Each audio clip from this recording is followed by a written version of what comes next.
Hello guys, ঘুম থেকে উঠে আমরা প্রথমে মায়াপুরের উদ্দেশ্যে অর্থাৎ ইসকন মন্দিরে আমরা প্রবেশ করলাম। প্রবেশ করার সাথে সাথে আমরা শ্রী প্রভুপাদের মেন মন্দিরের দিকে গেছিলাম। যেহেতু ভেতরে কোনো মোবাইল অ্যালাউ ছিল না, তাই বাইরে থেকে ভিডিওটা করে তোমাদের সাথে শেয়ার করলাম। আর এই সমস্ত ভিডিও পাওয়ার জন্য আমার পেজটাকে লাইক সাবস্ক্রাইব করে রাখতে হবে। যাই হোক, আমরা ভিডিওর দিকে এগোচ্ছি। কিছুক্ষণ পর আমরা নগর কীর্তনের উদ্দেশ্যে অর্থাৎ যেসব প্রভুরা আসছিল তাদের গান শুনছিলাম। তারপর কিছুক্ষণ পর আমরা চলে গেলাম সব থেকে পৃথিবীর বৃহত্তম মন্দির ইসকন মন্দিরে টিকিট কাটতে, যার মূল্য ছিল 50 টাকা, এবং তার উদ্দেশ্যে আমরা চলে গেলাম মন্দিরের ভেতরের দিকে। মন্দিরের ভিউটা খুব সুন্দর লাগছিল, এত কাছ থেকে যে দেখতে পাবো সেটা স্বপ্নের মতো লাগছিল।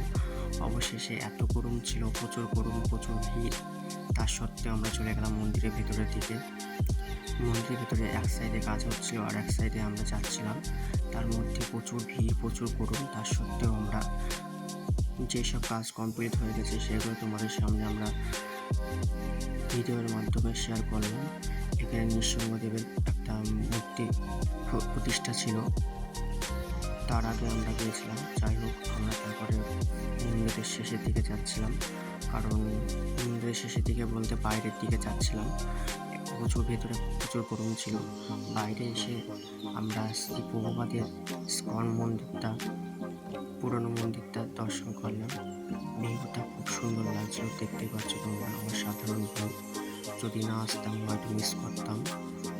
দেখতে পাচ্ছ খুব সুন্দর লাগছিল। আমি ভাবছিলাম যে আমি কি এটা স্বপ্ন দেখছি না সত্যি করে দেখছি, সেটাই ভাবছিলাম। অবশেষে আমরা বাইরে বের হলাম এবং বাইরের ভিউটা দেখো খুব সুন্দর লাগছিল। আর কিছু বলার মতন অবস্থায় ছিলাম না আমরা। দেখো কতটা সুন্দর লাগছে চারিপাশে। যাই হোক, প্রচুর গরম ছিল, তার সত্ত্বেও নিজের অজান্তে মন্দিরের ভিতরে প্রবেশ করেছিলাম।